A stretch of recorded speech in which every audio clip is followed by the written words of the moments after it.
students could wear, but in general, a certain color pants, certain color shirts and type of shirt.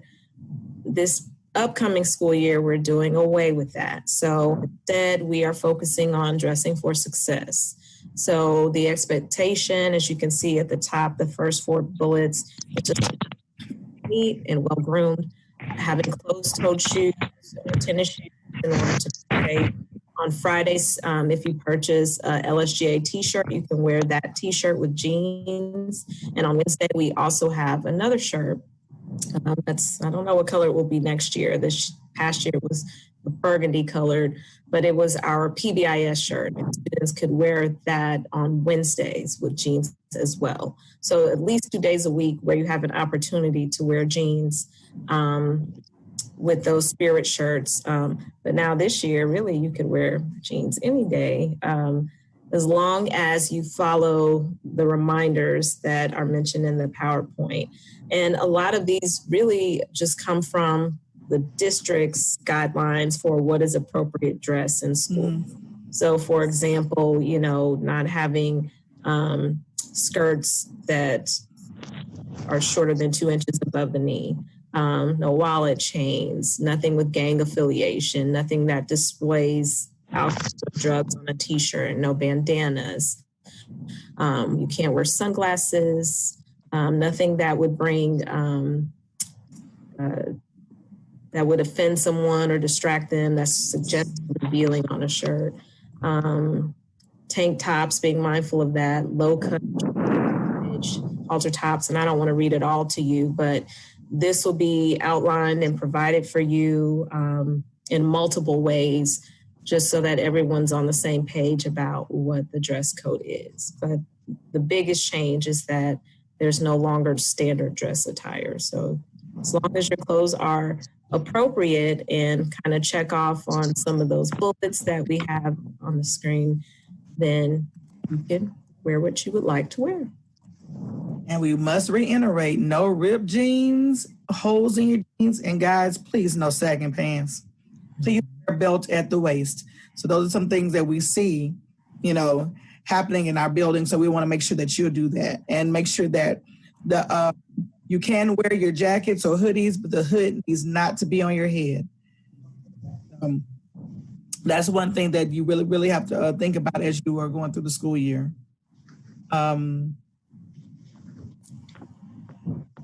The big thing is cell phones. Everybody wants to use a cell phone. You are allowed to have your cell phones at school, but they must be powered off and kept in your backpack all day long. So that means you cannot go into the restrooms and videotape. You cannot send text messages to your parents or your friends during the school day. That we let you have them because we know that you ride the bus sometimes and you may need to use a cell phone before school or after school. So you may have to bring that to school, but you cannot use them throughout the school day. If a teacher or any staff sees your cell phone out or you're using it, we will confiscate it and take it. And your parents will have to come up to the school and get them. Kids were like, well, what if my mom needs to text me or needs to call me during the school day? If your parent needs to get in contact with you, they will call the front office and then they will get a message to you. So we can't have you all trying to communicate with mom and dad during the school day because we want to monitor our calls also. But usually a cell phone is a distraction at school. So we want to make sure that it's off all day long during the school day. Okay, Bianca, you want to say anything else about that? I think you covered it. You mentioned, if you need to call a parent, there are other ways to do it. You can go to the front office. You need to contact your parents. Yeah. Right. Okay, so we mentioned the morning creed and the Falcon 5. These are just some pictures that we have posted in our main lobby just to remind you, and this will become so easy for you, I'd say after the first 2 weeks. Our students know, be respectful, be responsible, be positive, be present, be a scholar. So you will really learn this and you'll learn to show how you are being all of those things. And that's one of the ways that you can earn PBIS points and go to our PBIS store in the mornings. So our scholars really love to do that. And so this is just of what you would see when you first walk in the building. You want to go to the next picture? Okay, so basically at this point, we're just going to show you some slides about just some pictures of the school since you won't be able to actually visit right now. So right now, these are our hallways. Nice blue lines. Guess what was the lines you'll be walking on? School year. So we're going to make sure that, because like we said, there's 600 kids at our school. You'll be joining Bryan Elementary. You'll be joining Riverside. Well, the new, what they call it, City Place. Is it City View? City View Elementary School. You're going to be joining, I guess, the school you combine with, which is Harmony Leland. So it'll be 4 schools combining into one big school, plus kids that are coming from other states and cities. So you will have to get close to those blue lines and walk on those blue lines daily. Okay, yes, we have vending, but you have to have permission from your teachers to do the vending machines. They go before school or after school, but with permission. So those are a treat. Those are not something that we just let everybody have at. The teacher has to give you permission to go. So when you earn your PBIS points, you may be able to go to vending during the school day. Usually they're turned off during the school day, but usually mostly in the morning, afternoon, and maybe at lunch. Turn back on. Okay, so on the left, that is our Learning Commons. So you can't quite see. You see a little bit. We have lots of comfy chairs, bean bags. We actually have a popcorn machine. That's a big hit. And every morning students go in, you can get a sheet. And if you fill out that sheet and describe a book that you read and give some important details and turn that in, then our media specialist, Ms. Hanson, will give you freshly popped popcorn. So not just in the morning, sometimes when a teacher gives a student a pass or in between classes, you will smell that popcorn all down the hallways. You may see a student walking down the hallway with their popcorn because they have read a book and they've completed the form that goes with it. So that's just a little tidbit. One of the things that happens in our Learning Commons, you can go there before school or in between classes to get books. And of course, your teachers will take you there from time to time to do different things. On the right is our theater. So any performances, any assemblies, a lot of times we go in there. We also use our gym because we can't fit everybody in the theater at the same time, but we do a lot of things in there, talent show and other band and chorus performances. Okay, this is your LSGA Cafe. So this is basically where you'll be eating your breakfast and your lunch on a daily basis. If you had a lunch number from last school year, remember that lunch number because it will be the same one you would use in middle school for next school year. So this is our cafe where you'll be eating, and you will go to lunch with your teachers. In the morning when you come to school, those of you who eat breakfast, you will exit coming from the bus lot. If you eat breakfast, you come straight to the cafeteria and eat breakfast in the morning. If you ate at home, you will go straight to your homeroom class in the morning. So basically, we don't have you walking around the building. You have places that you need to go. So the first thing, if you eat breakfast, come straight from the bus into the cafeteria, eat your breakfast, and then you'll go to homeroom. If you eat breakfast at home, you will come straight into the school and go straight to your homeroom teacher. So there won't be any kind of associating in the mornings or during the day like that. So you have a point that you need to be in the building during that day.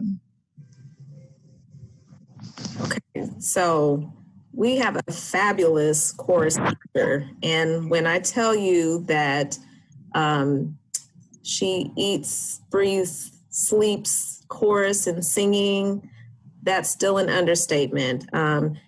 This is Professor Mungin. That's another thing. We call all of our teachers professors and we call the students scholars. So you do that as well, I'm not sure. But Professor Mungin is our chorus teacher.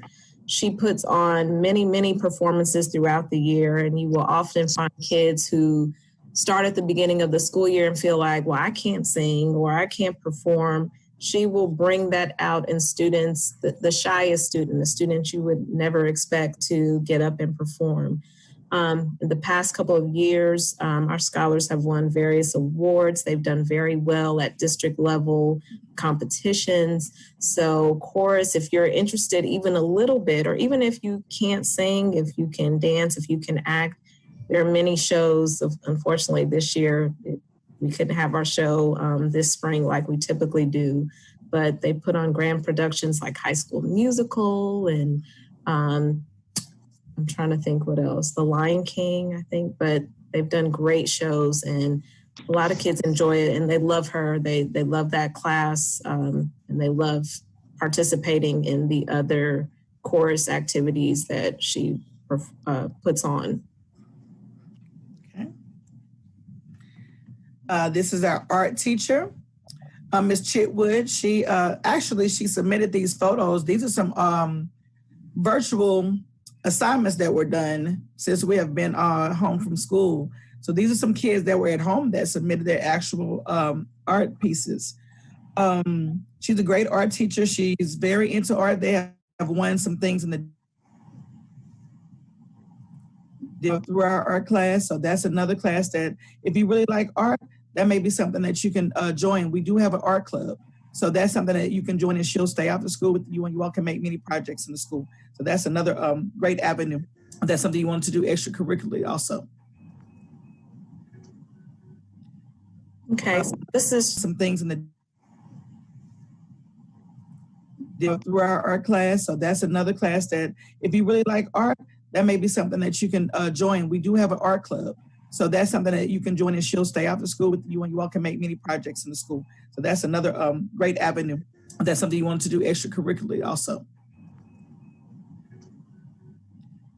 Okay, so this is a program that we had in January, and this is just a snapshot of some of our students performing there. This is the band, of course. So in addition to being in band class, learning about your instrument, how to play your instrument, learn how to read music, but then you'll also get to participate in things like this. If there's a program, then they may need the band to perform. And so this is just an example of a time when the band participated in a school-wide activity.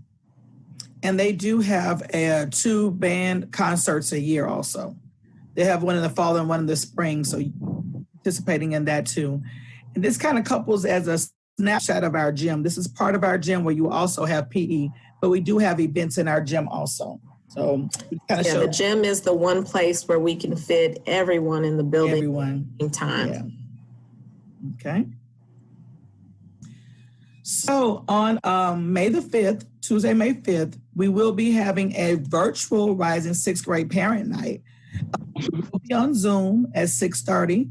So we will be sending more information out to your parents about joining us. At that time, you'll be able to meet our principal, our assistant principals. We will be there also. And you'll learn a little bit more about the ins and outs of what goes on in our school. And your parents can have a lot of time to ask questions also to our principal. So you'll get more information as that comes. Okay.